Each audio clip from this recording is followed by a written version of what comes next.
Hello, this is Tony Heller from RealClimateScience.com.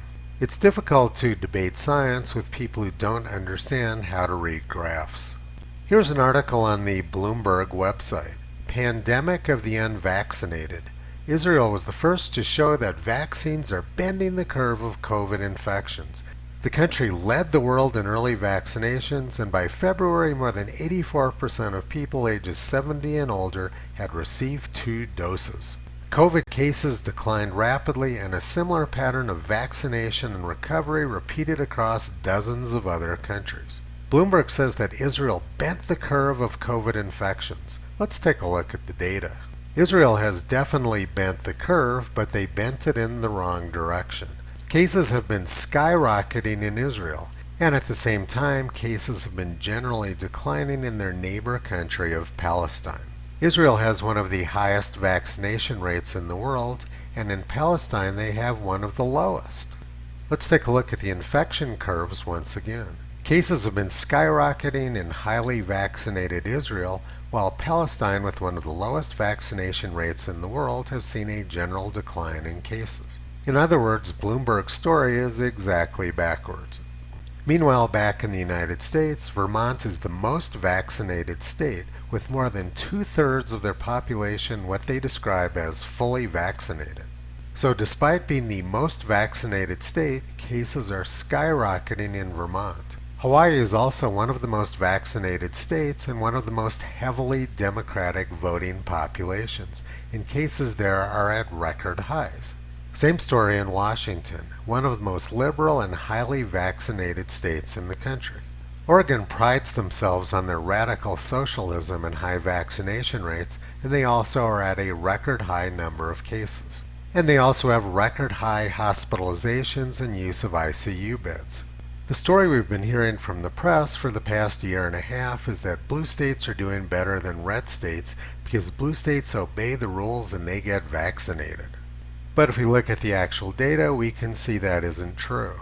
New Mexico is my home state. They vote Democratic, they had some of the most tyrannical COVID restrictions, and they have very high vaccination rates.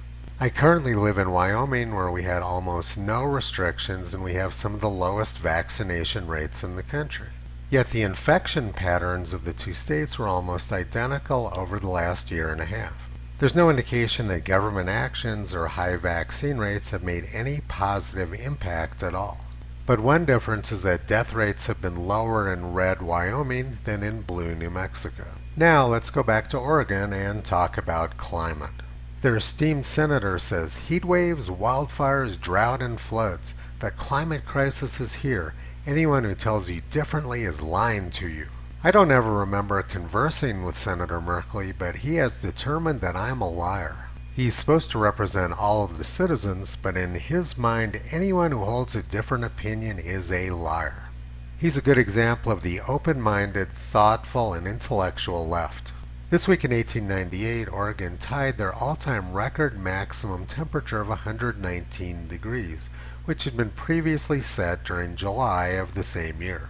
Oregon didn't get as hot this year as it did in 1898, but their senator has determined that 1 degree cooler this year is caused by unprecedented man-made global warming.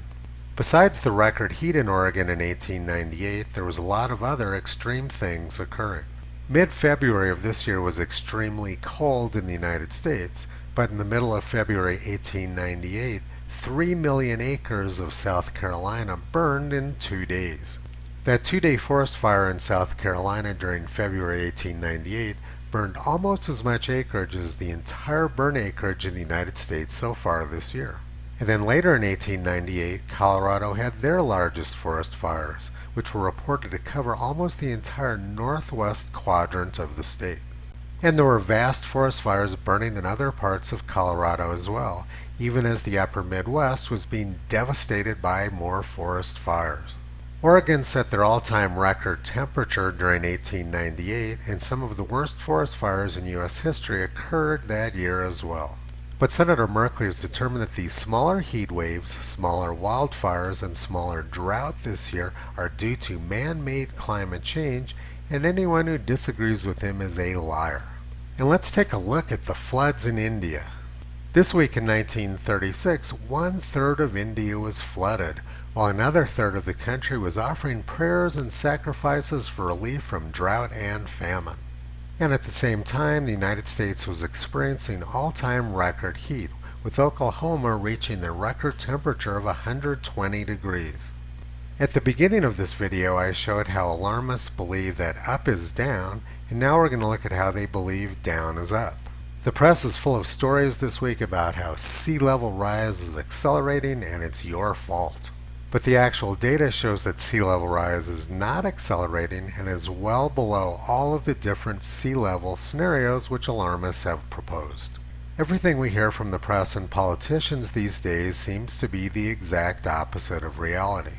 George Orwell wrote his novel 1984 as a warning, but governments seem to have adopted it as their strategy.